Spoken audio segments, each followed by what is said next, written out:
Estamos con Cram. Ahí va. Eh, bueno, les estaba contando esta secuencia. Lo más interesante de ver esto es cómo se van sumando capas y esa secuencia que empieza como en ese laboratorio original, empieza como a través de ese dibujo, que es muy lindo ver un dibujo más que en una fotografía incluso, empiezan como a sucederse esos títulos capas que van dando cuenta de todo el hojaldre que significa la ciudad. La que sigue, bueno, miren esta, ¿no? Ah, Hay un momento en donde esas calles de tierra empiezan a convertirse en otra cosa, donde los sistemas infraestructurales aéreos empiezan a multiplicarse, aparece el tranvía en este caso, después aparece en cada una de estas, ¿no? Aparece como la publicidad, o sea, esa expresión del capital y del mercado dando vueltas todo. Eh, Hay una reconversión de las tipologías existentes, ¿no? Entonces la cabañita esa ahora tiene un techo que pronuncia ahí una cosa que no llegó a ver, por ahí alguno lo ve, pero tiene que ver con las publicidades, algunas cosas que tenían que ver con las lógicas internas de las arquitecturas pasan a ser otra cosa, entonces las ventanas se tapan con un cartel porque prevalece como la idea de anunciar ciertas cosas en una esquina, y seguramente esa casa cambia de programa, después se multiplican las redes infraestructurales, algunas cosas dejan de existir, entonces, a ver, me tengo que correr de acá, no sé cómo. Hay un momento en donde este paso es muy lindo, que tiene que ver con que esa primera arquitectura original, después de la infraestructura, desaparece, se demuele, y aparece un lugar que de alguna manera junta autos como en un aparcamiento, y después vuelve a aparecer algo que debe fantasear ahí, coquetear con ese techo tipo McDonald's, y hay algo que es muy lindo, que son estas dos cosas juntas, que es esa especie de representación del B8 norteamericano pintado de rosa, y al lado, lo más interesante y tan chico como el título, que dice What's Next. O sea, después de todo esto, en el último punto, pregunta ¿qué viene después? O sea, si ya saturaste desde la primera viñeta hasta esta última de esta forma, ¿qué es lo que viene después? Y me parece que me parece que es una pregunta como hipervigente, ¿qué viene después? Porque yo creo que hay como, desde el punto de vista de este curso, que conozco más lo que están haciendo en PU, porque me lo contó brevemente Jesús, y no conozco lo que están haciendo en 4, que después podemos hablar un poco de eso, pero me parece que los cursos que tienen como la responsabilidad de pensar la ciudad, pueden, lo voy a decir medio a lo bestia para que discutamos sobre eso, pero hay dos formas de hacerlo. O te metes dentro de las lógicas establecidas y tradicionales, que es, bueno, hagamos un proyecto, o estás fuera de eso y te preguntás, ¿para qué vas a hacer un proyecto? Para mí son dos preguntas iniciáticas muy, muy distintas. Una es como, bueno, me visto de todo lo que me dicen que me tengo que vestir para pensar algo, que para mí dentro de eso están, de alguna manera, eh, todas las lógicas que ponen en juego las tierras disponibles en la Ciudad de Buenos Aires a partir de la gestión de gobierno, todos los concursos, bueno, a ver, acá hay una tierra disponible, vamos a pensar algo. ¿Cómo se piensa algo? Bueno, se piensa algo bajo la lógica de el uso del suelo o el código de planificación. Che, había un código de planificación, ahora vamos a pensar otro código de planificación con las adendas que vaya a tener. Bueno, esa simplificación, que para mí es binaria, deja de lado la pregunta que es ¿qué viene después? No, pero no desde el punto de vista de continuar las lógicas, sino de pensar dónde nacen esas lógicas y qué preguntas hay que hacer de esas lógicas.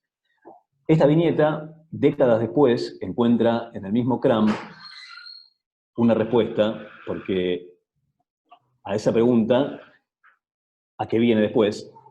Él hace una nueva ironía, que son estas tres viñetas o tres escenarios posibles. La primera tiene que ver con el desastre ecológico. O sea, ¿qué viene después? Bueno, si la cosa sigue así, viene la viñeta de arriba. Es, todo va a estar mal, por un montón de razones que pueden ser extraídas del cómic y llevadas a cada uno de los escenarios de los distintos lugares del mundo actuales que están hipercolapsados en ese sentido.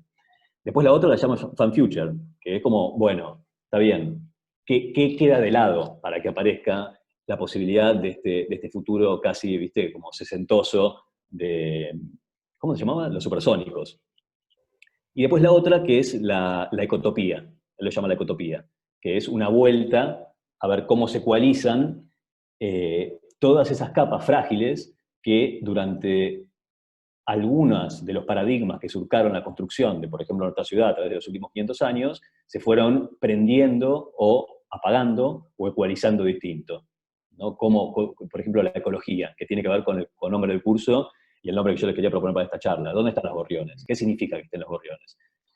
Hay un ejemplo que para mí es muy lindo, y esto es representación de lo caótica que va a ser la charla.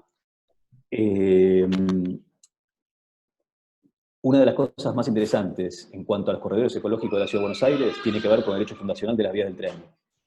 Hay estudios que cuentan y dan cuenta de cómo esos lugares, que en principio fueron una infraestructura unidireccional y unifuncional, que es el corte clásico de las infraestructuras del siglo XX, ¿no? Cosas que se hacen para una sola cosa, que atienden un solo problema, porque estaban pensadas en un momento en donde no estaba saturado ese hojaldre problemático, se convirtieron, después de 200 años, en unos lugares en donde los corredores de biodiversidad y de equilibrio ecológico encontraban en ese punto un lugar que no estaba atorado por todas estas cosas que cuenta Kramer en las historietas. Ahora, esos lugares que, pasado en la práctica, era por donde podía una mariposa o una abeja correr desde, no sé, Campo de Mayo hasta el borde del río, en un lugar reparado, justamente porque lo único que pasa por ahí es el tren, y no estaban todas las otras cosas que pasan en el resto de la ciudad.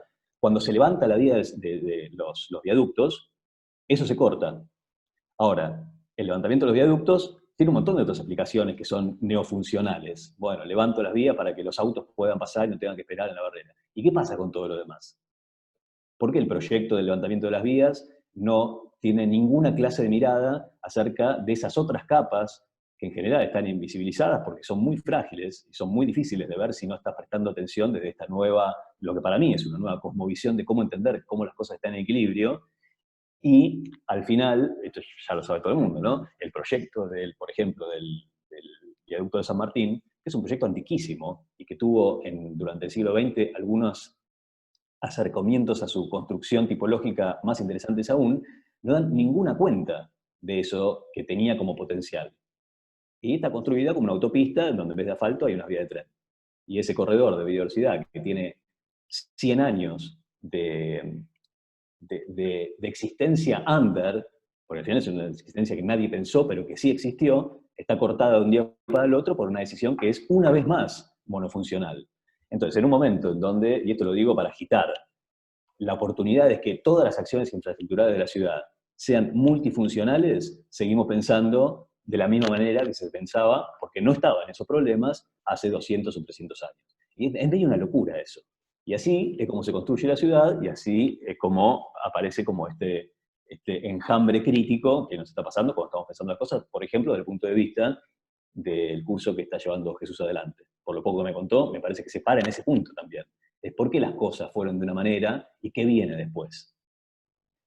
Eh, Cuando les contaba que empezamos a encontrarnos con otras personas, cambiamos el problema del objeto por estos otros planos.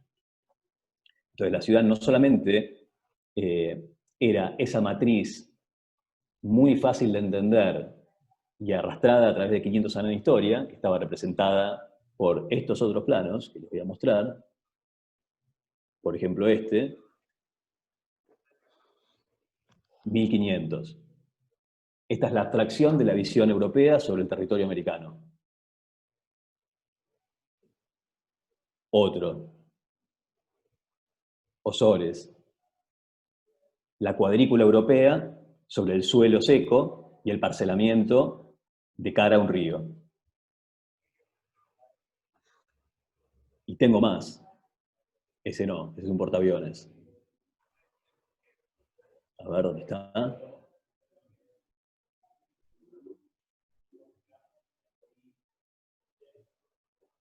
¿1700? La abstracción de la cuadrícula ya con algunos puntos. Sobre esta secuencia de planos, el Tano Lombardi puede hacer un cuento que es precioso y que ya algunos lo habrán escuchado o habrán tenido la suerte de escuchar, y si no, presten atención, porque el estudio a través del tiempo que el Tano tiene sobre la historiografía gráfica y qué representa cada uno de estos dibujos en el tiempo es fantástica. Yo lo he escuchado varias veces, inclusive lo hemos inventado al curso, y es muy lindo cómo narra y cómo se puede entender la historia cultural y las posibilidades que tiene otra ciudad a través del tiempo en estos dibujos que fueron como jalonándola. Pero de todas maneras, lo que a mí me interesa de esta secuencia de dibujos es cómo en cada uno de ellos, algunos dibujos separados 200 años unos de otros, aparece la abstracción de la cuadrícula que pone como datos emergentes unos datos hiperabstractos versus estos otros planos que yo les contaba que son los que empezamos a entender y a coleccionar a lo largo del tiempo. Que, por ejemplo, tiene que ver con este plano topográfico de la Ciudad de Buenos Aires. Eh, Hay un libro de David Byrne que a mí me parece genial. Bueno, supongo que todo el mundo conoce a David Byrne, ¿no? Es un cantante, ahora solista, cantante de Talking Heads. Y el libro se llama El diario de bicicleta. Y más allá de que está bueno el libro por un montón de razones, una de las cosas interesantes es que cuenta que inclusive en las ciudades que no parecieran tener como una forma del suelo muy pronunciada, te das cuenta de esa forma del suelo cuando andás en bicicleta. Y en Buenos Aires pasa un poco. Cuando vas en auto, ni a palos. Cuando vas caminando, en algunos momentos, pero si recorres Buenos Aires en bicicleta y le prestás atención a este plano, tenés una sensación muy física de dónde están los declives, los desniveles y qué es lo que significan. Hay otra forma de mirarlo que a mí también me vuela la cabeza porque es un hecho infraestructural de los más mínimos a pequeña escala que tiene que ver, ¿vieron cómo se hacen ahora, cómo el gobierno de la ciudad hace el cordón cuneta? Hay un momento en donde cuando se juntan dos calles, hay una canaleta que debe medir 10 por 10 centímetros, que es donde se junta el agua. Hace 20 años se hacían distinto, pero es como ese corte en esa planchada de hormigón que encausa el agua mientras cruza la calle. Y después se vuelve a poner dentro del cordón tradicional. Bueno, si le prestan atención a cómo están esas líneas dibujadas, esas, salvo algunas excepciones, por ahí habría que hacer una investigación sobre esto. Yo conozco más que nada Paternal, porque el estudio, ahora tiene un estudio, está a 2 cuadras del Maldonado, que el Maldonado, por otro lado, ¿llegan a ver el cursor? Es esta línea de acá. O sea, esta depresión que hay, que empieza en Ciudadela y recorre de oeste a este o a noroeste, toda la capital, es la cuenca del Maldonado. Si salís de acá y vas para mi casa, para Villa Crespo, te das cuenta cómo todas esas mínimas infraestructuras de la ciudad apuntan, claro, hacia la cuenca. Porque todo el agua que cae en este área, si llegan a ver el cursor, de una u otra manera va hacia ese río que hace 70 años o 80 años estaba a cielo abierto y que ahora está bajo la avenida Juan B. Justo. En ese tiempo empezamos a coleccionar esas imágenes y nos empezaron a interesar estas otras.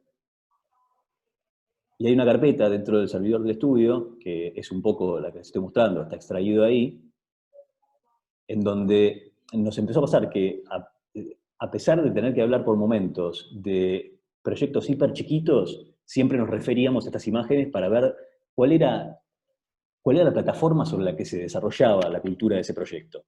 Sea el que sea una investigación, un concurso, el concurso de una placita, el concurso de un edificio, siempre volvíamos a empezar desde acá. Y esta secuencia tenía como algunos dibujos que hicimos en aquel momento, que era la representación de esa infraestructura invisibilizada y subterránea, pero que todavía tenía consecuencias sobre la realidad de la ciudad.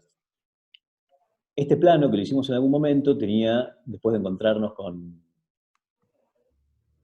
No es este que quiero mostrar, no sé si lo voy a encontrar. Este es el que tiene superpuesto las primeras líneas infraestructurales de la extensión de los ferrocarriles iniciales, de la fundación de esa conquista territorial, con las cuencas.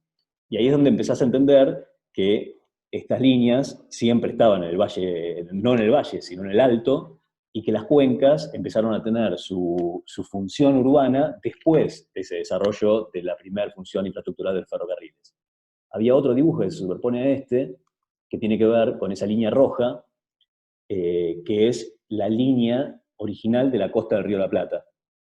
Inclusive hoy este plano está desactualizado porque todas las operaciones que se han hecho y que seguramente están estudiando ahora el curso de Jesús, esta línea ya no es esta. De hecho, acá el Puerto Nuevo se está ampliando de una manera bestial, y algunas operaciones en esta línea de la costa ya hacen que esto esté como desactualizado desde el punto de vista de lo que quiero mostrar. Todas estas cosas en algún momento derivaron en un primer proyecto que se llamó Cuanismo, que les quiero mostrar, que es una investigación gráfica que hicimos, a ver si lo puedo abrir así, lo ven ahí, ¿no? Que era una especie de cómic urbano en donde imaginábamos, con el objetivo de provocar algunas opiniones, algunos lugares de la ciudad, ¿cómo? No No, comí esta mañana. ¿No? ah, Chicos, es muy apaguen el genial, ¿Vos trajiste y yo no micrófono. comí? es muy genial, me encanta. Me encanta la desnudez doméstica al palo.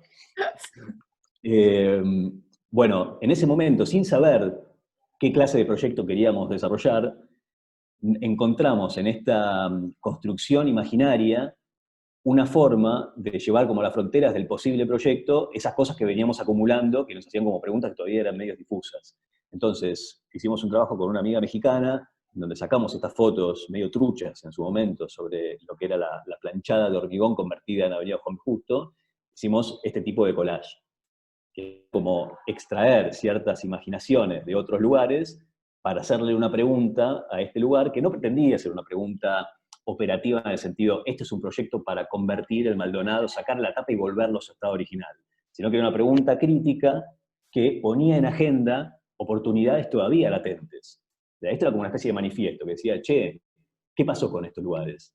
Volviendo a Crumb, ¿qué es lo que viene después? Esta es otra foto bajando un puente que ya no está, que es el puente de Álvarez que cruzaba Juan B. Justo con Córdoba, y estos imaginarios.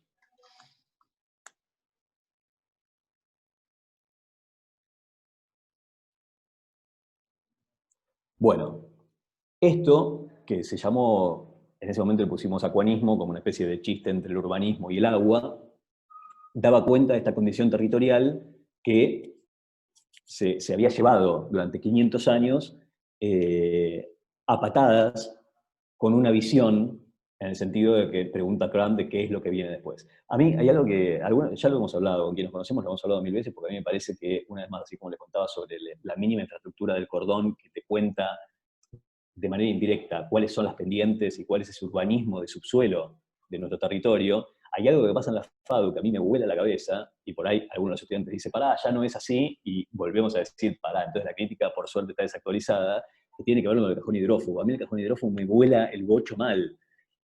Yo tengo compañeros que cuando cursamos Construcciones 1 reprobaron por dibujar mal en el final el cajón hidrófugo.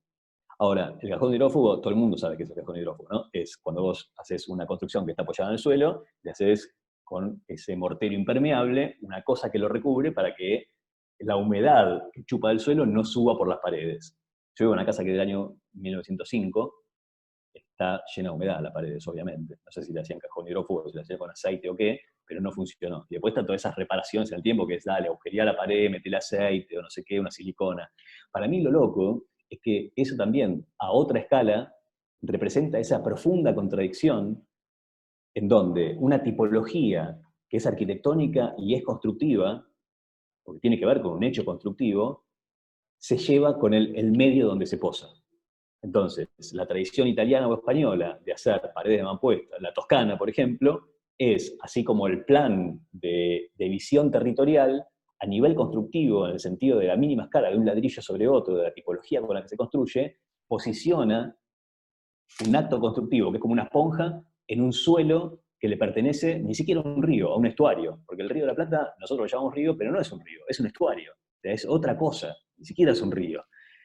Y la facultad, la FADU, te toma un examen en donde te pide que sepas dibujar una solución ad hoc para un problema que es cultural, que es cómo una ciudad y una tipología que construye la ciudad, al mínimo caso de un ladrillo puesto arriba de otro, está en histórica y profunda contradicción con el territorio donde existe. Y eso es muy loco porque a esa mínima escala se traduce hasta hoy en, por ejemplo, el ejercicio que están haciendo con Jesús al lado del White. O sea, ¿qué pasa después? ¿Qué viene después? Después hay algunas cosas que, bueno, Jesús quería que yo contara también qué habíamos hecho en ese concurso del Parque de Innovación, que es un punto bien claro, que colisiona todas estas ideas que estoy tratando de contarles, pero hay un concurso que para mí también cuenta de manera parabólica esta contradicción que les cuento, que es el Parque de las Ciencias.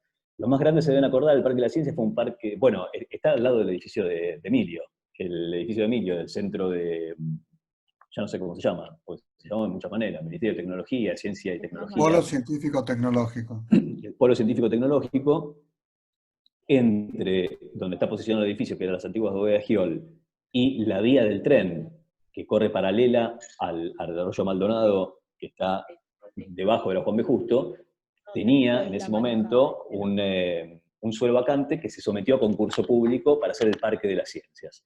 En ese momento, y a través de todo este linaje de la tradición que nosotros estábamos estudiando, nosotros entendimos que era la oportunidad de, en ese punto, inventar una infraestructura múltiple que atendiera a todos los problemas al mismo tiempo. Entonces, les cuento el proyecto para que, a ver si lo puedo abrir. Creo que voy a poder.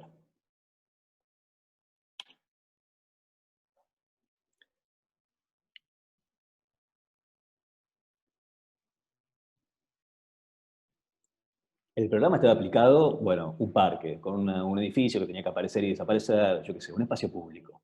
Para nosotros no fue el problema hacer un espacio público. Nosotros pensábamos que cualquier proyecto en ese lugar que todavía estaba vacante tenía que contribuir a la ecología de la cuenca.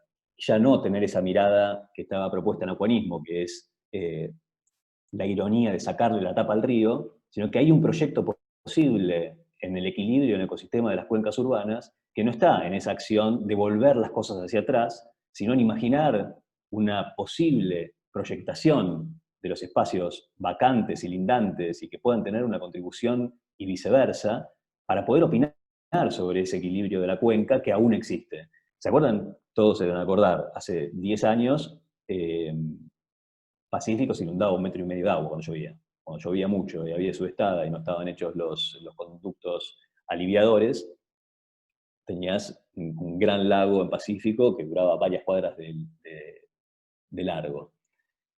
La pregunta que nosotros nos hacíamos es, la guita que está puesta en la ingeniería de, de estos aliviadores, ¿qué repercusión en lo público podían tener? O sea, si había un proyecto o una cultura de proyecto más allá del proyecto, que aunara en una misma acción varias cosas.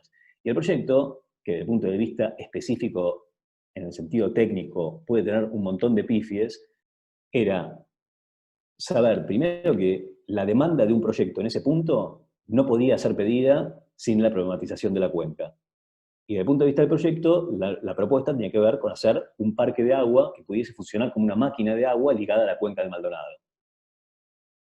Después, la imaginación del proyecto no importa. Inclusive en un momento nos divertimos un poco atendiendo la demanda del concurso que decía, che, hay un edificio que hay que armar y desarmar, entonces como todo el lote era una gran pileta que unía a través de manejo del agua con el Maldonado, agua que entraba y salía, el edificio aparecía o desaparecía a través del viejo Arquímedes, flotando o desflotando, ¿no? Como si fuese una vejiga de flotación. Cuando querías ver el edificio, inyectabas agua o desinyectabas agua y el edificio emergía o desaparecía dentro de esa lógica de las perspectivas públicas del parque. Pero lo que les quería contar con esto es que, más allá de la imaginación del proyecto, que puede ser esta o puede ser cualquier otra, para nosotros era clave la presencia estratégica de este lugar, en donde lo que comandaba las acciones del proyecto era una de esas capas de la ciudad que son hiperimportantes. Del otro lado estaba hacer el diseño de un parque dentro de un terreno, que era lo que nosotros no queríamos hacer. Lo zarpado de todo esto es que este proyecto que nosotros presentamos quedó fuera de bases. Y eso nos enteramos, bueno, porque después, como todos nos conocemos, hay gente que filtra información y dice, no, sí, aquel quedó fuera de bases. ¿Por qué quedó fuera de bases? Porque las bases decían que el proyecto, sea cual sea, tenía que tener por lo menos el 80% de suelo absorbente. Y los asesores del concurso evaluaron que este proyecto, que era toda una inundación, no tenía suelo absorbente. Por eso quedó fuera de bases. Para mí es muy lindo que haya pasado eso, porque de alguna manera, una vez más, pone de manifiesto eh, estos paradigmas a partir del cual se ven las cosas y que te posibilitan imaginar algunas o no.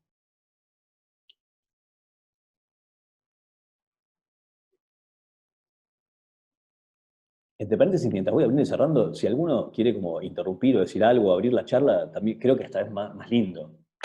Como hacer como, no sé, pegar como algunos stickers en la charla y como desviar la conversación por momentos. Los invito a eso porque es como más divertido también.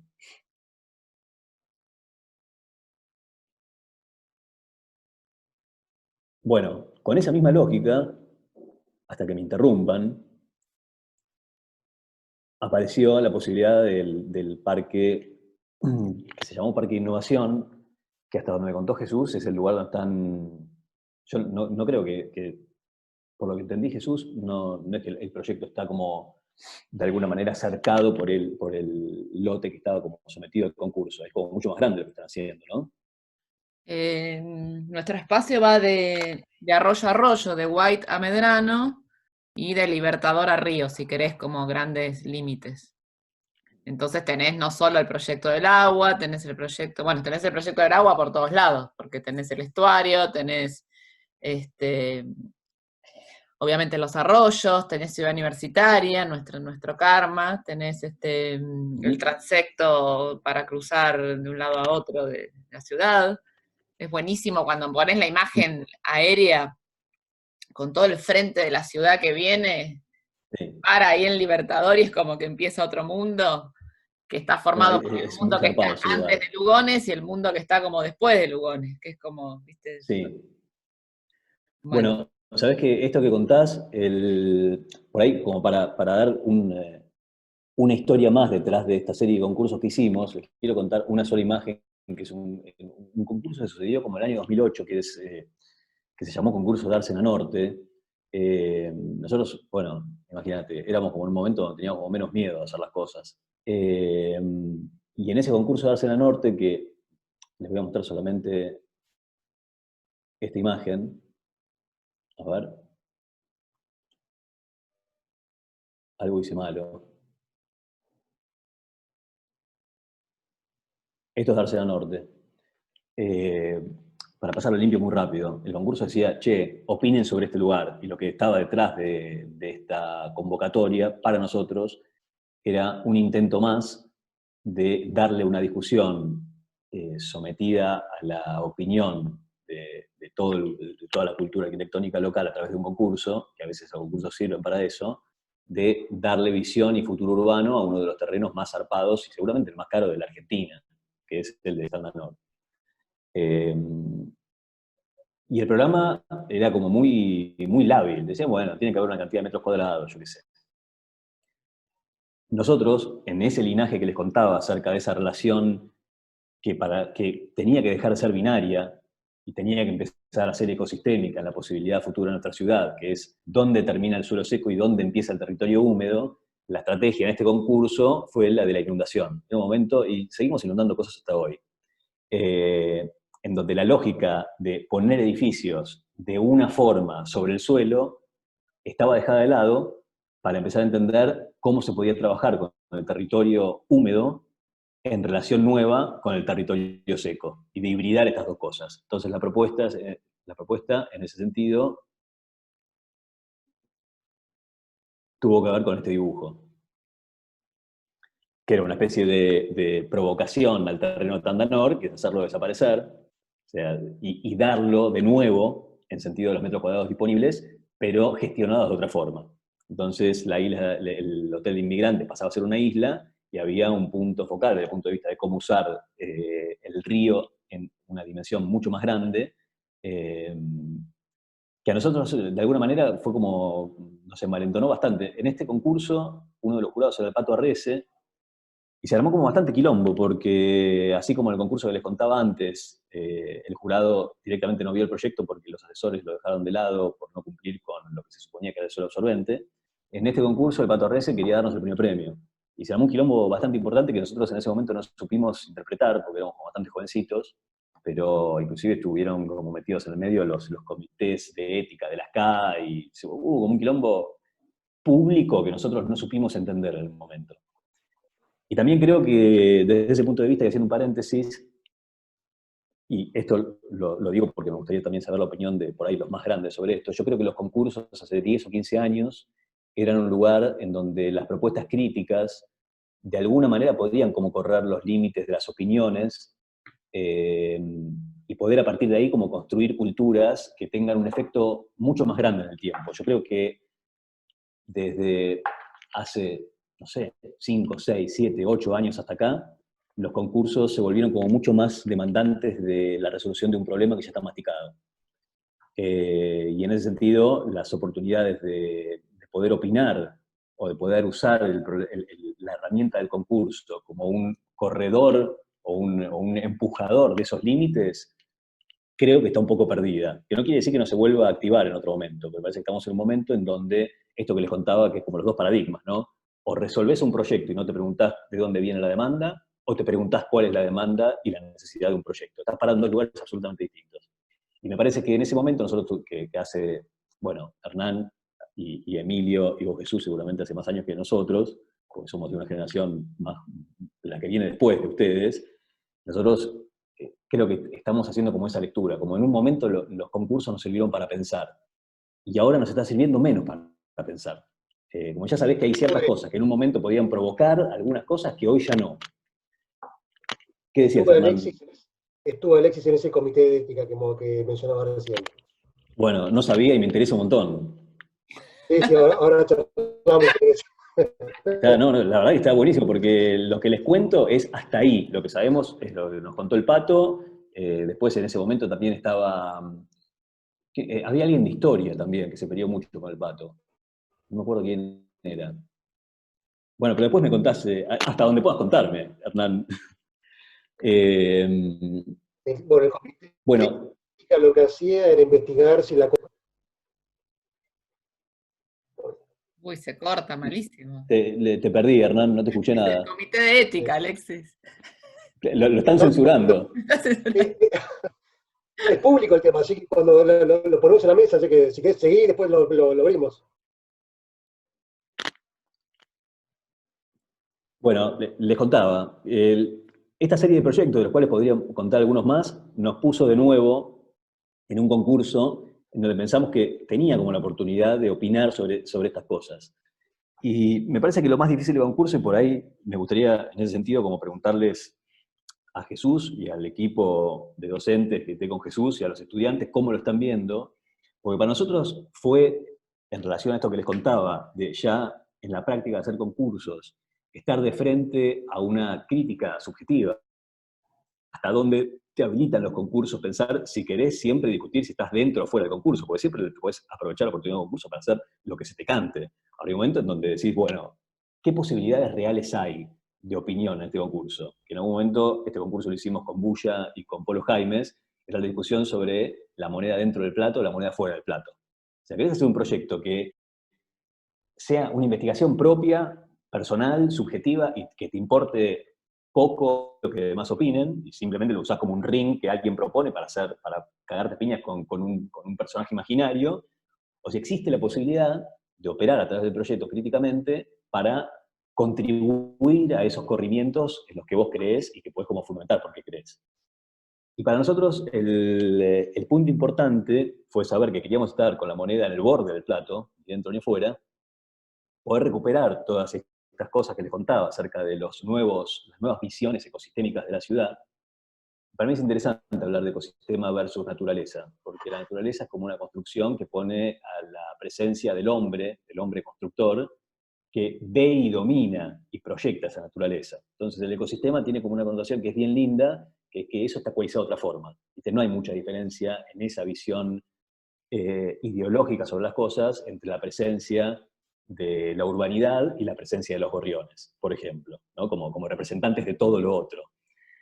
Y en ese momento nos pasó como tema interesante de discusión intraproyecto el esfuerzo del derrumbe de esta visión binaria. Yo creo que el problema de lo binario en todo lo que hacemos es brutal, y está expresado también en la lectura. A ver, lo público versus lo privado, lo construido versus lo natural.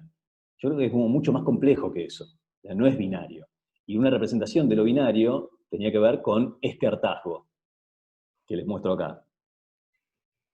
Estas son unas plantas, ese es otro dato, ¿no? El proyecto urbano en planta, que después de semanas de discusión recolectó Malena, que trabajaba en el estudio en ese momento, ahora está en Berlín, que representaba el pensamiento binario. Era, che, hay que poner tantos metros cuadrados de uso del suelo. Bueno, entonces durante 2 semanas nos peleamos por la forma de la ocupación del suelo en un dibujo como muy fácil de hacer si estás metido en esa cultura, que es lo negro versus lo blanco. Lo negro lo lleno, lo blanco lo vacío. Y a partir de ahí hablas.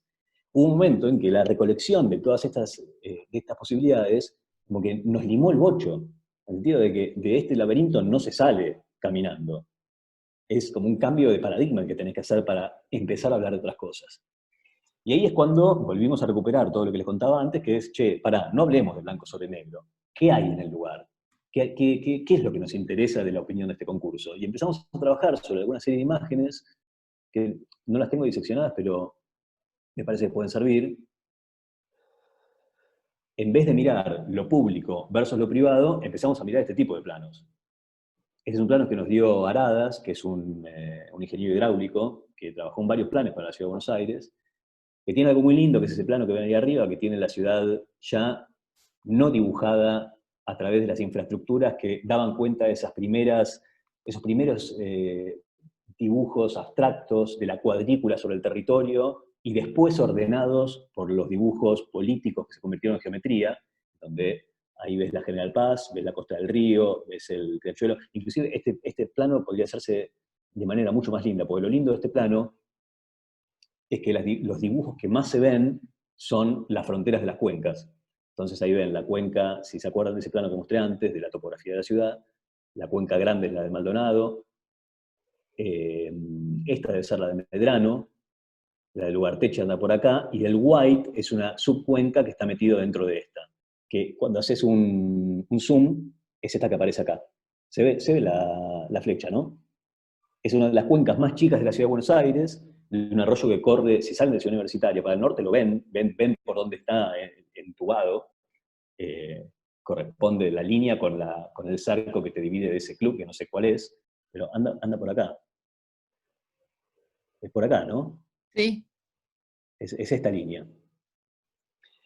Y empezamos a pensar cómo diablos podíamos poner en acción la construcción de una visión de ciudad a partir de tomar estos datos como reguladores de esas visiones. Y no ese sometimiento a el pensamiento binario de lo público versus lo privado, lo ocupado versus lo no ocupado, la vereda versus el hall. Y bueno, yo qué sé, yo creo que fue imprescindible trabajar con... Nosotros con Bulla, además de ser muy amigos, hemos trabajado como durante mucho tiempo acerca de cómo desarmar esas culturas intradisciplina. Y después hay algo que para mí es interesante, y en ese sentido les muestro como algunas imágenes.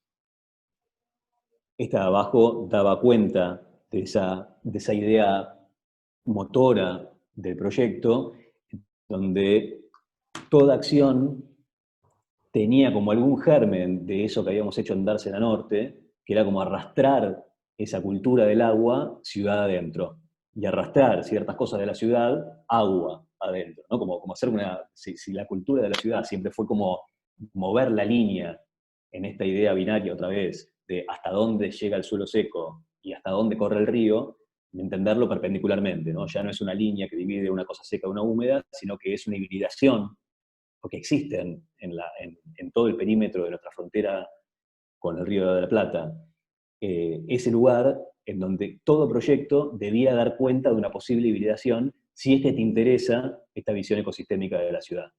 Si es que simplemente te interesa ganar suelo para ponerlo a la venta del mercado, seguro vas a tener otra visión. Pero si tenés como esa batalla por una visión futura en el sentido de darle respuesta a eso que Cram se preguntaba sobre qué viene después, para nosotros, la relación entre las naturalezas del territorio, la ciudad que ha sido provocada en los últimos 500 años y las posibilidades actuales tienen que ver con esa hibridación. O sea, cualquier proyecto que no provoque esa hibridación, para nosotros está fuera de la cultura que nos interesa. En ese sentido, fue un relajo, porque el proyecto para nosotros no fue cómo poner los edificios, el proyecto fue cómo hacer esa hibridación. Y todo está dedicado, a ver si puedo abrir otra,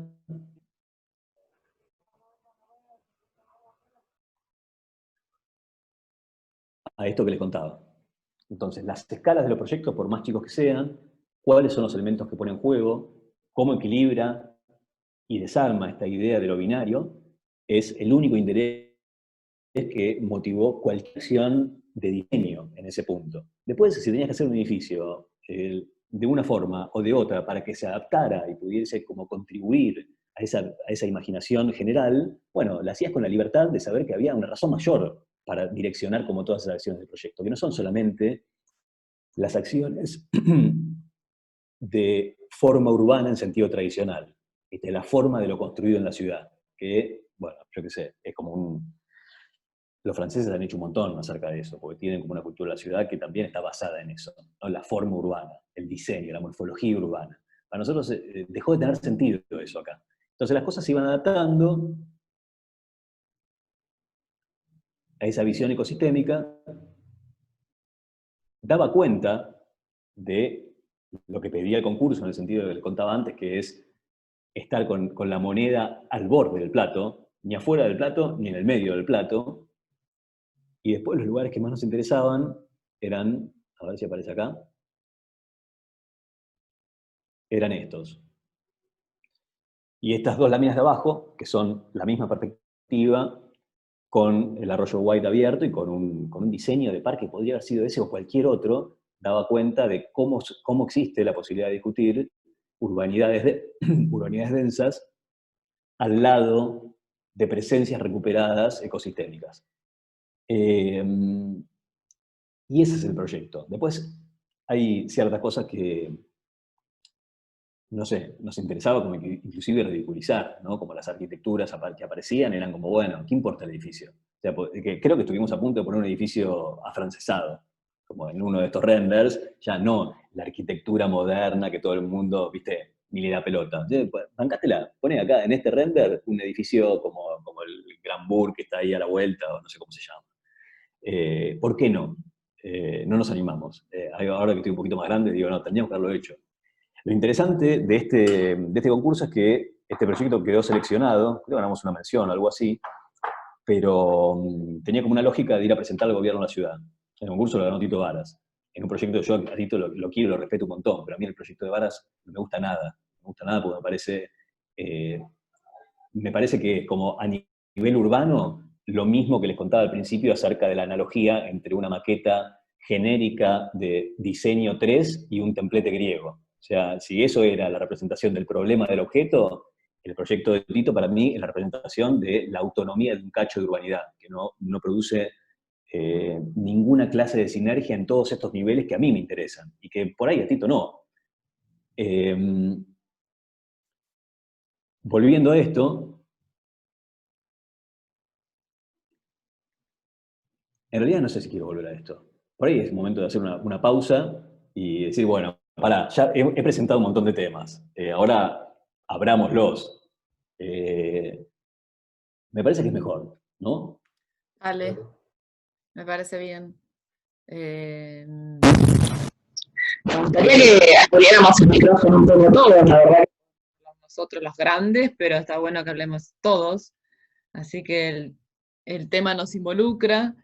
Me parece interesante la noción esta de lo binario y lo no binario, lo hablamos bastante, todo el tiempo hablamos de un término que usamos, que es esto de la cohabitación, ¿no? De cosas, ¿no? Así como esta cosa de la horizontalidad que también decía Hernán de las cátedras, bueno, un poco todo se une en algún punto, y pensás una noción de proyecto urbano también, no sé, cuando hay tantos invitados, también que haya tantos invitados y charlas quiere decir que estás tratando, digamos, no estás encerrado tirando alguna idea loca que tenés en tu cabeza y nada más, sino que estás como abriendo el juego a recibir todas estas aperturas que te imaginas. Y entonces sí, viene un poco, un día abrimos la ventana y hay paisaje, otro día abrimos otra ventana y estamos, mirá, y la estructura y cómo resolvemos esto, y otro día, mirá, buenísimo, hay alguien que trabajó con el tema del arroyo, y qué mirada tiene, y por qué no lo invitamos, buenísimo, que lo hable, pero también le dispara otra cosa. Entonces es abrir lo mágico de esto, es como que abrís estas ventanas y todo el tiempo tenemos como una presencia que te dispara a pensar, y yo creo que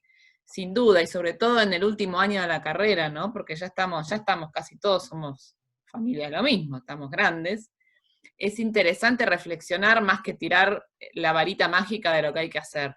Entonces me parece que en ese punto estamos parados y por eso me gustaba como que... A mí me encantan los lunes, pero los jueves me encantan porque pasa esto, ¿no? Y por eso los animo a que todos hablen, porque la verdad, aparte, hay un grupo de chicos más que interesante. Y no lo digo porque estén acá adelante o eso, porque si no, no digo nada. No sé, hemos encarado toda la etapa previa de acompañamiento, nos conocimos un montón, y yo admiro esa etapa porque nos permitió conocernos antes, no pasa nunca eso. Eso fue genial y nadie lo buscó. Y la verdad que conocimos a un montón de seres que piensan genial y que escriben lo que, digamos, le decíamos, che, y escriban tal cosa, pum, y escribían, y estaba buenísimo, y surgieron muchas cosas. Hablamos mucho de mapas y me encantaron todos los que mostraste, y dando la vuelta y volviendo a donde empecé, creo en esto de la cohabitación de saberes y de pensar la ciudad desde la humilde opinión que podemos dar, pero desde también posicionarnos como podamos. Y por eso también elegimos no hacer 20 proyectos o 11 proyectos sobre el mismo lugar, sino hacer uno, lo cual es un quilombo, te digo, preguntarle, digamos, cualquiera lo puede decir, es un quilombo, pero es un quilombo hermoso, porque también está más cercano a la realidad. Vos en la realidad no hacés 20 proyectos porque yo quiero hacer algo, Emilio quiere hacer otra cosa, Alexis viene no sé qué, Rocío dice que le gusta verde, el otro... No, es como que trabajás sobre una cosa, también alineándote con la dificultad del de al lado y con tener que ceder o no ceder, que hablábamos el otro día en la corrección, porque te va a pasar. Entonces, estamos en ese camino y en ese derrotero, que es genial, pero bueno, nada, me parece que vamos a aprender un montón, o estamos aprendiendo un montón, y es la búsqueda. Bueno, sabes que, Jesús, en relación a eso, yo les contaba antes que desde este año, en la cátedra de Jaime Greenberg, me tocó armar me tocó y también quise, armar el curso de proyecto urbano, porque me parece que hay un montón de cosas que me parece que estamos como juntos y al mismo tiempo separados discutiendo que coinciden. Y ciertos cursos tradicionales de la facultad que eran lógicos hace 15 años, hoy no tienen cabida en lo que estamos pensando nosotros. Y está bueno discutir sobre eso. Les quería hacer cuando empezamos el curso, en este periodo de acompañamiento, nosotros invitamos a un montón de gente a contar cosas al curso de proyecto, el curso que se llama Gorriones en la Ciudad. Y bueno, yo qué sé, vino el Tano Lombardi, vino Pablo Ellenbaum, que no sé si lo conocen, es un urbanista de Rosario que estudió en Barcelona. Somos muy amigos de Corbalán, de Mauricio, que trabaja como en esta especie de visión urbana punk sobre las cosas que suceden cuando nadie las planifica. Bueno, un montón de personajes, pero a todos los personajes les hacíamos al final unas preguntas que para mí son representativas de esto que contás vos, de que ¿por qué ustedes están haciendo un solo proyecto? En realidad porque están como, de alguna manera, discutiendo cuál es el estatus del proyecto. O sea, ¿qué es lo que significa hacer un proyecto? Y las preguntas se las voy a hacer porque son preguntas que le hicimos a todos los invitados y que yo todavía no me sé responder. Pero se las voy a hacer porque está bueno a ver qué les provoca. Después de hablar 1 hora y media, entrevistarlos, que era el formato de entrevista, las preguntas eran: ¿cuál es el lugar que más te gusta de la ciudad y por qué? ¿Qué lugares pensás que representan las oportunidades más valiosas para la ciudad del futuro? ¿Cuáles son tus monumentos favoritos? ¿Hay algún rasgo de la ciudad que hayas conocido y valorado y que haya desaparecido en el tiempo? ¿Qué transformaciones urbanas del último tiempo te parecen valiosas y cuáles te parecen odiosas? ¿Qué rasgos de Buenos Aires pensás que hay que proteger? ¿Cuál es el paisaje de Buenos Aires que más te gusta? ¿Cuáles son las infraestructuras de la ciudad que más te gustan? ¿Cuál es tu avenida favorita? Y la última era, ¿cuál es tu edificio favorito? O sea, son como preguntas re ingenuas, pero que si te las pones a pensar desde este punto de vista, está como por fuera de todas estas visiones planificadoras. Y para mí son hiper valiosas esas preguntas. Che, ¿cuál pensás que es la oportunidad ecosistémica futura? ¿Dónde pensás que se da? ¿Qué hay que atender? ¿Qué hay que proteger? Bueno, eso no te lo da ni el plan urbano ambiental, ni la ocupación de las tierras a través de los proyectos que se hicieron en los últimos 5 o 6 años. Esa pregunta está desaparecida, no es que está contestada de otra forma, está desaparecida. Entonces, para mí lo interesante de esto que coincidimos es que de ninguna forma yo pensaría, lo voy a decir así como de manera medio bestia, proyecto urbano como un proyecto de cultura arquitectónica a gran escala. incorporando los temas que tenga que tener. Para mí hay una filtración transversal de temas que involucra todo esto que estamos hablando de una u otra forma, que nos pone como a pensar de otra manera. Nos tiene que poner a pensar de otra manera. Para mí lo loco, y lo que de alguna manera debería energizarnos, y quien no esté de acuerdo debería levantar la mano y decir no estoy de acuerdo y deberíamos debatir, es la pregunta de por qué pasan estas cosas. ¿Por qué nosotros estamos pensando dentro de la academia esta forma de entender la cultura de la construcción de la ciudad y hay concursos gestionados desde gobierno o del Estado que tienen como otra visión y otra cultura, pero nos juntan al mismo lugar? O sea, al final estamos todos en la misma batalla. A mí me parece que está buenísimo que pase eso. Y se produzca ese debate, pero para mí, si hay un lugar que nos va a salvar, son las nuevas generaciones. Confío en los pibes, y pibes incluye a todos, no es todos, pibes. Me parece que está ahí, el futuro está ahí. Así que está buenísimo que de repente y de casualidad, porque nos conocemos triangulándonos, de habernos visto en varios lugares, yo qué sé, nos ganamos como un cariño. A mí me pone re contento que en este momento estemos como hablando de una u otra forma de lo mismo. Como que estamos viendo el cambio de paradigma en tiempo real. Mirá que yo soy pesimista bocha, pero en este punto me parece que está buenísimo. Está buenísimo porque además hay una cultura de los estudiantes que nos acompañan. Por más problematizados que estén, por más que qué complicado que es esto, yo qué sé, pero hay como una reverberación en esto que están planteando. Y ahí es donde me gustaría, bueno, que me cuenten un poco más cuál es la experiencia de cómo están de cara a esta nueva cultura del proyecto, que es lo que más me interesa. Abre el juego, Alexis, un segundo y dejo paso. Interesantísima la reflexión, la charla y la reflexión sobre todo, sobre las preguntas que genera como para pensar otra metodología, ¿no? Me hiciste acordar cuando yo, mirando a todos los alumnos sobre todo de Arquitectura 5, cuando yo entregué mi proyecto final de Arquitectura 5, que era un proyecto madre, era un parque gigante, que había que diseñar un montón de edificios, y también teniendo como cierto manifiesto y cierta búsqueda y cierta crítica con respecto a un montón de cosas, hice algo muy parecido a lo que vos mostraste recién ahí en el proyecto de Tiro Federal, que es que puse todos los edificios que había hecho el estudio del Estado, uno atrás del otro. La fachada, las plantas, eran todos edificios de él. Era el parque, 12 edificios de él. Entonces, cuando llegué con la entrega, que me fue muy bien, fue tristísimo porque agarra el Estado y me pregunta, pero no diseñaste los edificios. ¿Dónde están todos los edificios? Son todos los míos. La verdad es que había una intención muy interesante que es un poco eso. Llega un punto en que ya no importa tanto qué arquitectura es, qué edificio es, sino cómo esta base, este ecosistema que vos generás para que exista el gorrión, exista la abeja, exista este microclima que involucra a una mirada mucho más amplia y mucho más híbrida, y más mezcla de temas.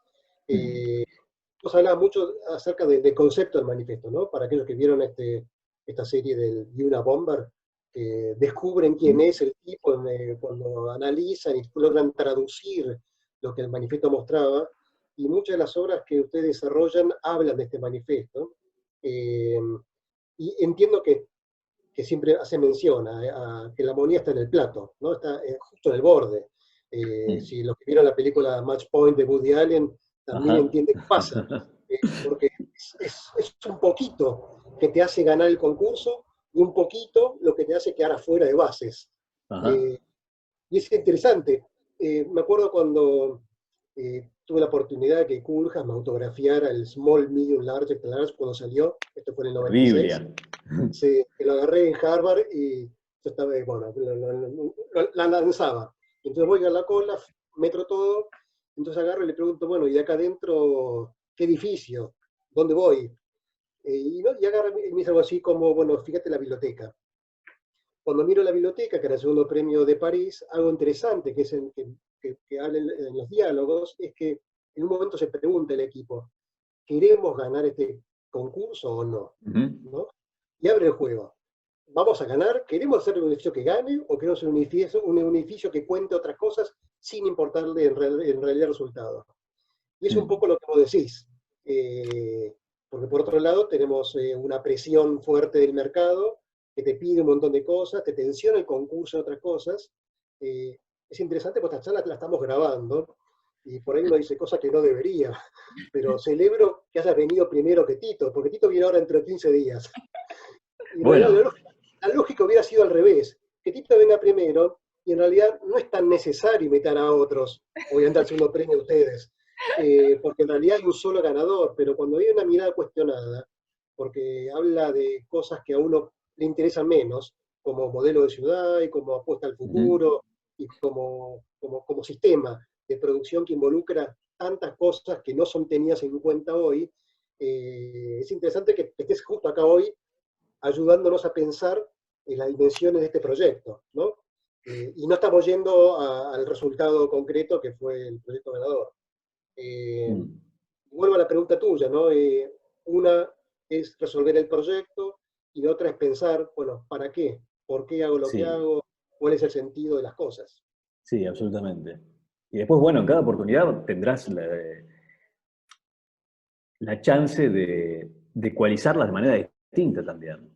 Yo, mira, pensando en esto de los concursos, ahora que nos metimos un poco en eso, y no lo mostré, cuando sucedió el concurso del zoológico, del ecoparque, nosotros con Martín Capeluto, que es un amigo y nada, es un pibe del palo del patrimonio, pero el patrimonio en el buen sentido. Carlos lo conoce, Martín. Va, por ahí más gente lo conoce. Hicimos un proyecto en el zoológico que se basaba en la acción de abandonar versus la pristinación, que es un palo o una posibilidad de la restauración, que es, bueno, dale, la jaula del león la hacemos Starbucks y bueno, no hay león, y donde estaba el león pones unas mesitas y todo tiene como esa recuperación arqueológica de volver al estado original. Para nosotros del zoológico, en el proyecto, que creo que ese proyecto ganó una mención también y no entiendo por qué, el manifiesto del proyecto era abandonarlo. O sea, ese lugar, así como está, abandónalo. Retírate y que se suceda la naturaleza ahí. Y que sea un constructor de, un emanador de mariposas, una flora salvaje que pueda dar como semillas al medio ambiente. Abandonarlo, pero antes de irte abrir las jaulas. Sí, abrir las jaulas, y el proyecto eran simplemente unas pasarelas que entraban y salían levantadas del suelo, y donde vos podías, como en una nueva experiencia urbana, acercarte a ese proyecto en donde se iba como deteriorando la arquitectura, pero iba floreciendo la naturaleza. Re difícil de mostrar en una entrega eso también, porque te lo cuento y cada uno se imagina algo, pero anda a dibujarlo eso. No sé si no salieron bien los dibujos. Alguien entendió algo y dijo, bueno, no sé, será interesante, darle una mención, yo qué sé. Pero para nosotros es, en esto que decías vos, más allá de querer ganar o no ganar el concurso, para nosotros tenía sentido como un eslabón más de una cosa que nos pone como muy atentos desde el punto de vista de una crítica en todas las cosas que haces. Después sí, no sé, tenemos que hacer un edificio de viviendas en Conesa y no sé qué, tantas viviendas. Bueno, pará, existe como otra problematización. Vos decís, bueno, y cuando tenés que hacer un edificio de vivienda para un inversor privado, ¿qué carajo tiene que ver con todo esto? Bueno, no es directa la relación, claro que no es directa la relación, pero me parece que sí la hay. Me haces acordar a la oficina esta francesa, la Catón Basal, que tiene una producción muy linda, vinculada con un montón de temas de vivienda y demás, pero les toca en un momento trabajar sobre un espacio público, sobre una plaza. Y Sí. dicen algo así textual, que la plaza es tan bella, es lindísima, es hermosa, Sí. tiene un micro...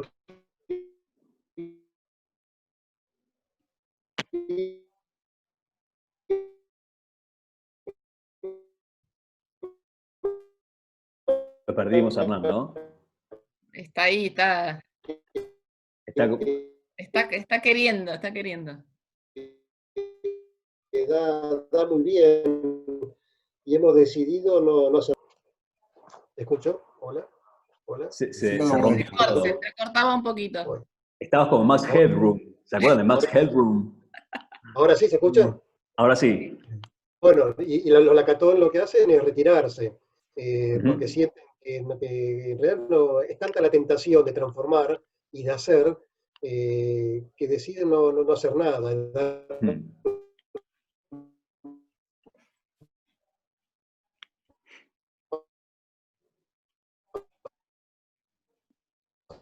Casi musical, es casi música.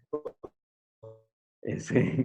¿Viste la música noise? La Y de, dejar la Tom de- Cage. naturalmente sean, que ya también así, ¿no?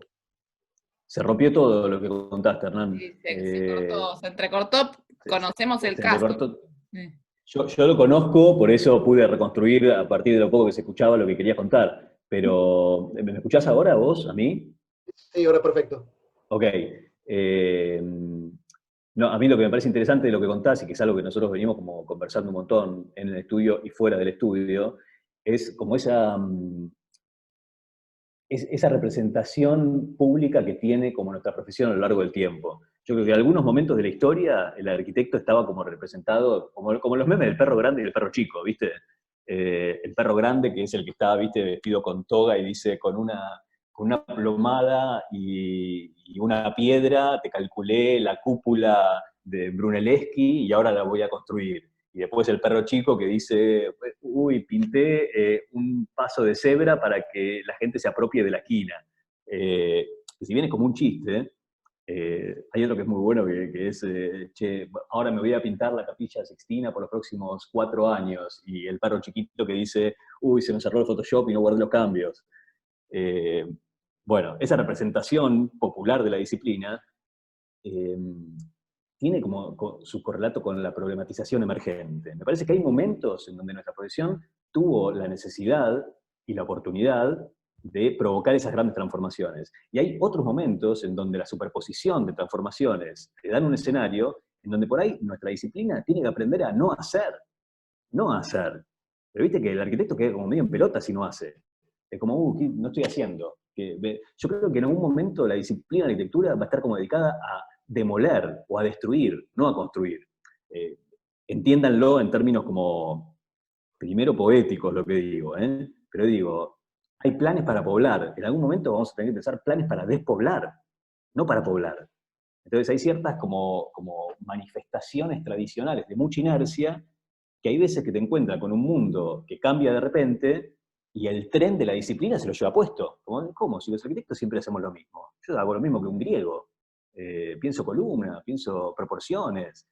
Y por ahí estamos como... A mí siempre me llama mucho la atención el desfasaje que hay entre la cultura que se produce en la academia, tradicionalmente, y cómo cambia el mundo. Me parece que el mundo cambia mucho más rápido que las instituciones, por ejemplo. Como que a veces me da la sensación de que... La vez pasada hablamos con un pibe que es... no me acuerdo el nombre ahora, porque soy muy malo con la memoria, pero es amigo de Tristán y de Axel, que da clases en California, no sé en qué escuela de arquitectura de California, y nos encontramos el año pasado en el pasillo, y el chabón decía, mirá, el problema de mi institución, que es decano, de una escuela privada para millonarios norteamericanos, o sea, estoy pensando, ¿cómo diablos adapto el plan de estudio para que tener estudiantes? O sea, los pibes quieren ser más arquitectos. O sea, como que de repente, bueno, el arquitecto, Berkeley, yo qué sé, y de repente empezaron a notar que se quedaban sin estudiantes.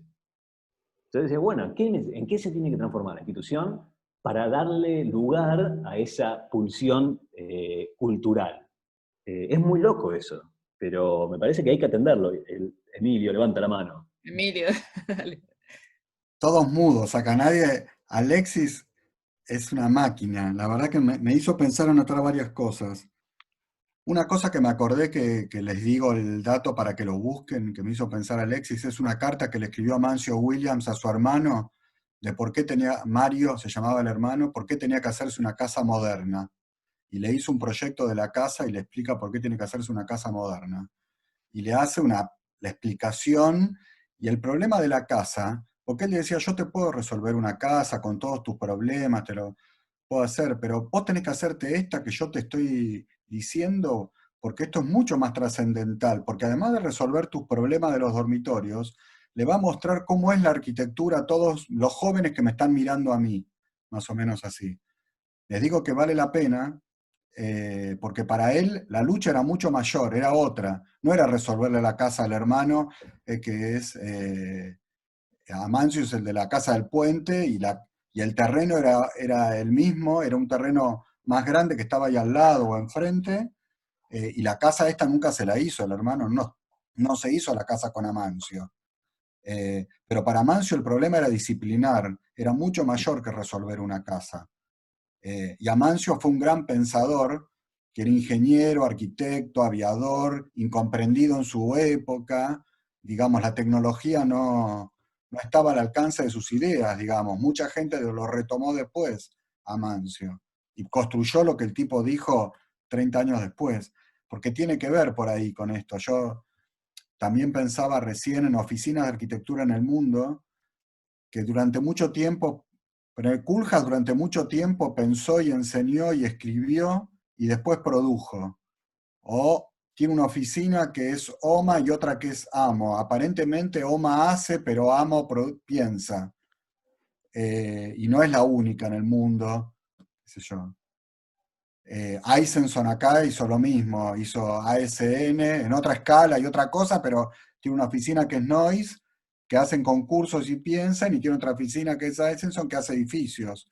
Y pareciera que son como dos mundos, que cuando te interesa hacer, hay como un límite que hay que ver si el límite del hacer es el mismo del que podés pensar, porque si realmente decís lo que pensás, no lo vas a hacer. Digamos, cuando ellos hicieron el Parque de la Ciencia, no pensaban hacerlo, me parece. El chiste de poner en el corte el coso que se levanta con el agua que vacía es porque lo que importaba era decir, no hacerlo, digamos. Y los concursos en el discurso de Alexis es la oportunidad de decir, no de hacer. Por ahí cuando le toca el edificio de vivienda o un museo, lo que le importa es hacer, y en otro momento lo que le importa es decir. Y quizás hay que encontrar el momento donde puedes hacer y decir a la vez, pero no sé si se da todo el tiempo. No, es complejo lo que decís. Sí. Son distintas escalas, yo qué sé. ¿Viste cuando, cuando hablábamos de la Catón y Basal? Una de las cosas más lindas que ellos cuentan cuando los lees o los escuchás, como esa, no es un desprecio por la forma, pero es como un corrimiento del problema de la forma. La poca Te dicen, importancia che, igual, no tiene sí, como importancia. bueno, mira, no hay un problema de forma. Yo lo que quiero es que los edificios mezclen. Y la forma tendrá que ver con la técnica en algún momento, tendrá que ver con la oportunidad geométrica en otro, tendrá que ver con, no sé, con varias cosas. Pero hay como una voluntad que atraviesa todo eso. Y cuando desprender el problema de la forma, bueno, es un tema hiper preciso el que digo, ¿no? Pero a mí me llama mucho la atención, por ejemplo, por ejemplo, en el ejercicio de entrar a la plataforma de arquitectura, vos haces scroll de arriba abajo, suponete pones casas, scroll de arriba abajo y sin leer quién es el autor y dónde está, te das cuenta cuáles son las casas argentinas. Es muy loco eso. Entonces hay como un linaje que las va cosiendo, para mí, así como, igual, a ver, esto ya estamos tomando un vino juntos, ¿no? Pero somos como una cultura muy rara, porque somos como muy vanguardistas en algunas cosas y hiper tradicionalistas en otras, todo al mismo tiempo, inclusive la misma persona a veces. Entonces, eso de reconocer ese linaje estético, esa pátina estética de las arquitecturas locales, ¿qué es lo que las hace familiares? Es muy impresionante. Y a veces es como medio berreta, porque bueno, sí, yo qué sé, podés como señalar cosas que todo el mundo en la general hace. Pero, no sé, a mí es un tema que me interesa un montón ese, ¿no? Y Para cuando te cerrarte, desvías de eso, se abren otras oportunidades, para, eso me parece que es lo lindo. para cerrarte sobre el tema de la serie del decir, que estuve como ahí recién pensando, que en lo personal yo soy más de hacer, eso, me planteaba el tema en la universidad pública, porque nosotros tenemos un problema también, que no es el mismo que la de Itela o de Harvard, donde hay 20 tipos que se pueden dar el lujo de estar repensando sobre una problemática particular de diagramas o de no sé, muy especificidades muy grandes. Me parece que la universidad pública tiene que crear sujeto crítico, que se pregunte, que reflexione, y en ese sentido toda tu mirada me parece que a nuestros estudiantes les aporta a su espíritu crítico, pero también tenemos 1000 profesionales por año que van a salir a hacer a la ciudad todos los años, no sé si son 1000 graduados por jura o por año, pero debemos tener entre 1000 y 2000 arquitectos por año que van saliendo, y tampoco me parece que hay que enseñar a hacer, y después, siendo críticos, algunos todo el tiempo podrán hacerse reflexiones culturales y disciplinares, y otros harán buenos edificios. O sea, no sé, digo, en la universidad pública y masiva es un desafío especial dentro de este pensamiento del mundo Alexis, Monobloc. Me encanta, a mí me haces pensar un montón, me gusta parar a la tarde de la vorágine de hacer de mi mundo arquitectónico y que vos, más joven que yo, me hagas pensar. Encuentro el límite en la masividad de la universidad pública todo el tiempo. Me parece que también hay que enseñar un cierto oficio y hacer y a responder a una demanda lo más crítico que se pueda. Y en algunos será tan crítico que está en el borde, y quizás algunos están por fuera. Cada uno verá en el contexto en el que se mueve lo que puede hacer con lo que vos decís. No lo puedo Sí, sí, generalizar. eso es un tema re complejo e interesante que contás, Emilio. Sí, yo creo que mientras esté en debate, está bueno. Está bueno que estés acá, Sí. que lo hayas puesto en la mesa, me encantó. Está muy bien. Quería Jesús. decir algo. No, quería decir algo porque yo siempre pienso mucho sobre eso, porque siempre he estado como esa cornisa, ¿entendés? En esta cornisa que vos planteás, Emilio, de esto, ¿no? De lo que construís y lo que pensás. Y siempre, más allá de construir, porque he construido y construyo, me interesó tener como un pensamiento. Siempre me pareció que me faltaba, cuando yo, no sé, empecé a dar clases, estaba en un taller, siempre me parecía que me faltaba algo más. Es como una cosa que por ahí lo podés sentir, o no sé. Y me empecé a meter en la investigación, por ejemplo, ¿no?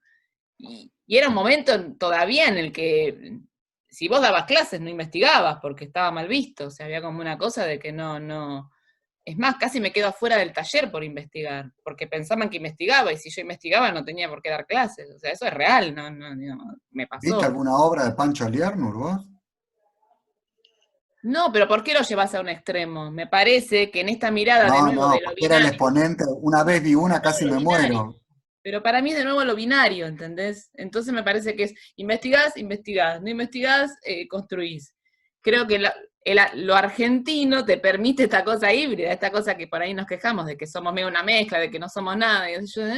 Me parece que es casi más contemporáneo, porque te permite este pensamiento de decir, bueno, a ver, yo puedo estar proyectando, pero también tengo un interés en investigar algo. Y creo que cada vez más, aunque vos estés en el mundo hiper de lo real, vas a una licitación, vas a un laburo y te van a pedir como una cosa mucho más profunda de tu título de arquitecto, no sé, vas a tener que haber hecho un máster, vas a tener que haber, digamos, cada vez también verse que hay una formación que te lleva más a profundizar tu perfil, y que me parece que hay algo con eso que también es válido. Entonces después cada uno, obviamente, igual, a ver, yo creo en el humanismo como enseñanza, obviamente, pero que es como abarcativa, pero creo que te da como un marco y cada uno después como lo vas afilando, lo que no quita obviamente que tenés que saber como, no sé, las cosas prácticas y cotidianas de la construcción que son como necesarias, pero permitirte este doble juego me parece que está bueno. Sí,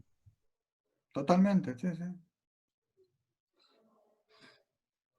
Chicos, no hablemos más, Jóvenes, porque hablamos todos nosotros, quedan como No, los no hablo últimos más, no hablo minutos más. de nuestro horario, si jóvenes. querés, nos podemos pasar, pero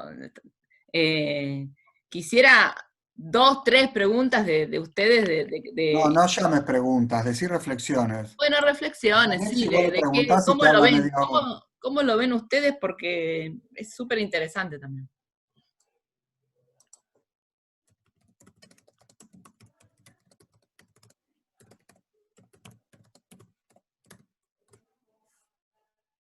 Luli, Yo hablo si quieren. a ver, dale. ¿Dónde estás, Lady? No, me parece que dentro hablo desde el rol de estudiante y no desde arquitecta recibida, ya metida en la práctica de la construcción y todo eso. Me parece que desde un principio, quizás desde mi punto, y no sé, mis amigas creo que están, mis compañeras amigas de la carrera creo que están quizás en la misma sintonía, nos tomamos más del taller de diseño de la materia, como esto de lo que hablaba Alexis, de los concursos, de que poner el tiro del arco lo llevan más a una investigación propia o personal. Me parece que siendo estudiante hice mis años de la carrera de ese modo, porque me parece que fue como es el momento para hacerlo, y la forma de no solo divertirme, pero hacer las cosas que quizás más adelante va a ser como bastante difícil hacer. Entonces me parece como buenísimo ver que no sé, Alexis con la edad que tiene, no te estoy diciendo viejo, no te enojes conmigo, puede seguir como, puede seguir como haciendo estas cosas, digamos, o sea, no sé, haciendo concursos o lo que sea, y como dice Jesús, está buenísimo tener las dos. Pero como estudiante creo que siempre estuve más del lado de la investigación propia que de lo otro. Nada, eso, para hablar algo. Te zarpaste No con el te tema de la dije edad igual. No. No me mates. Yo, si me dejan opinar como ingeniero y como creo el más grande del grupo, yo hace años que voy a corregir a la UBA, a la FADU, a los talleres, y cada vez noto más, sobre todo cuando voy a las cátedras así más jóvenes, como esta, como Monobloc y demás, la diversidad que hay en los proyectos de los estudiantes. Hace años cuando yo iba, eran todos los proyectos iguales. Hacemos una torre, todas las torres iguales. Hacemos un museo, eran todos iguales. Ahora, los últimos años, cuando voy a corregir, veo que hay diversidad en los proyectos. Se piensa distinto, cada uno muestra lo que quiere, lo que le gusta. Me parece que en ese sentido, ustedes en los talleres están permitiendo que los chicos se desarrollen mucho más que antes, que bajaban una línea que era muy estricta. Me parece a mí, desde lo poco que conozco, ¿no? Y me parece que eso está muy bueno.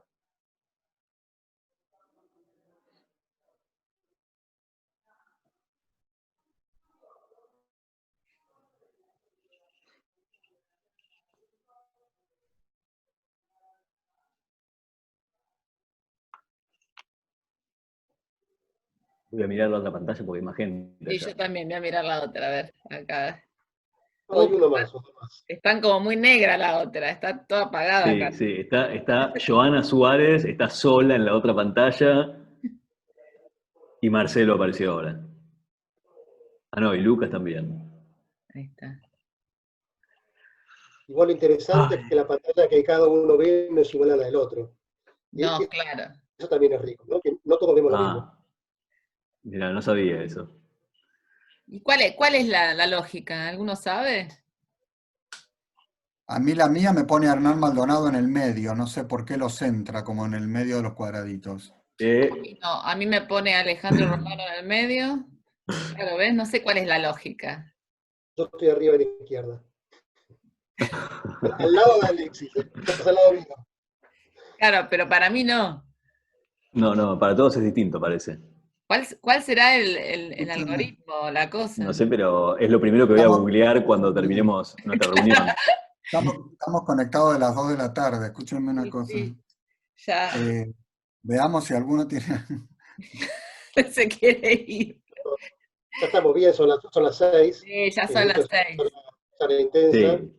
Sí. Yo una vez me acuerdo 2 cosas. Una, me acuerdo cuando una vez en New York fui a ver un concierto de Prince, que duró 3 horas, y fue una situación muy linda porque el tipo empezó con un tema y nunca hizo pausa, nunca paró.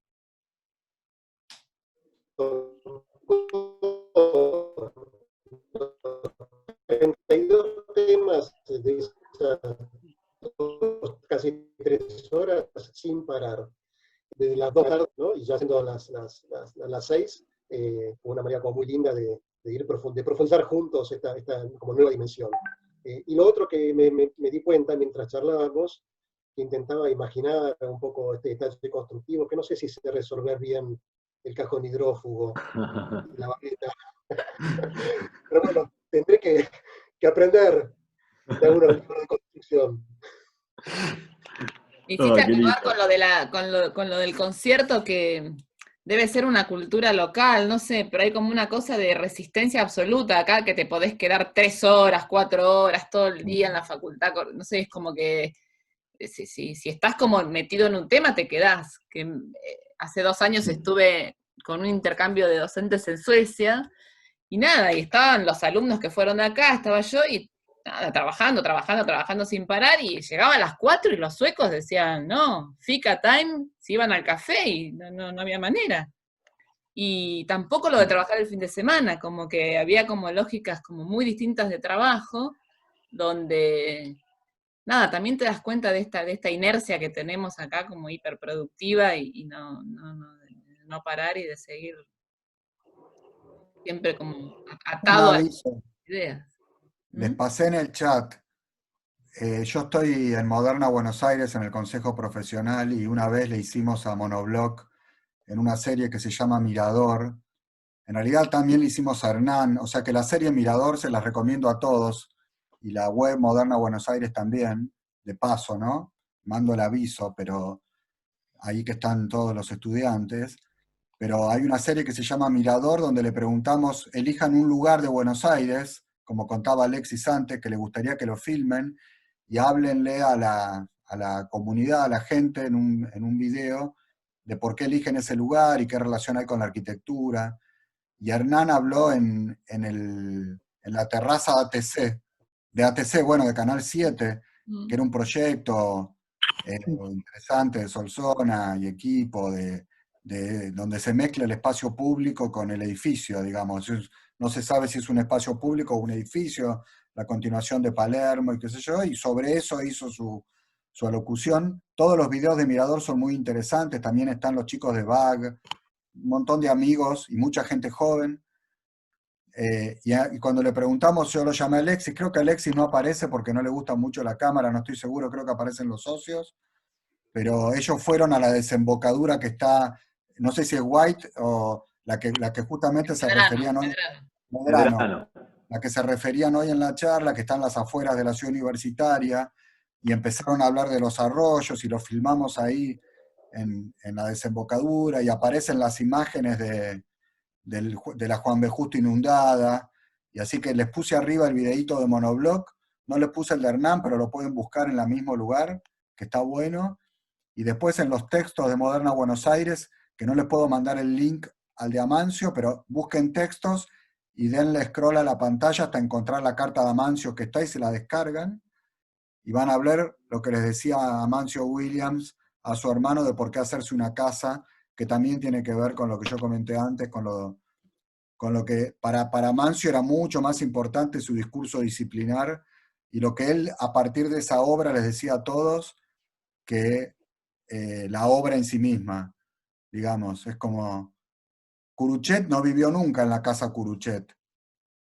casi vivieron muy poco tiempo y se fueron, y la obra generó la historia de la arquitectura, todos los estudiantes de todos los lugares van a la casa Curuchet, y hay montones de obras que tienen que ver con la casa Curuchet, y nunca vivieron ahí, la familia Curuchet estuvo muy poco tiempo, porque los observaban, porque todo el mundo miraba, porque le entraba mucha luz, no sé, algo no funcionó.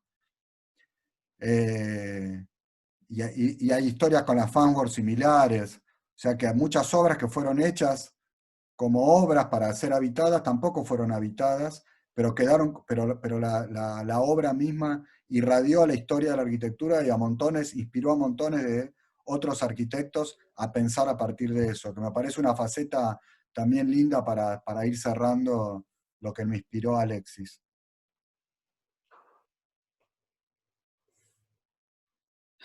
Bueno, y una vez más les agradezco un montón, Che, por la invitación. No, gracias Eh, gracias a vos, la verdad que buenísimo. Hoy fue un día súper interesante. Bueno, como todos los jueves, ya lo dije, pero es verdad. Arrancamos con la charla de Carlos y toda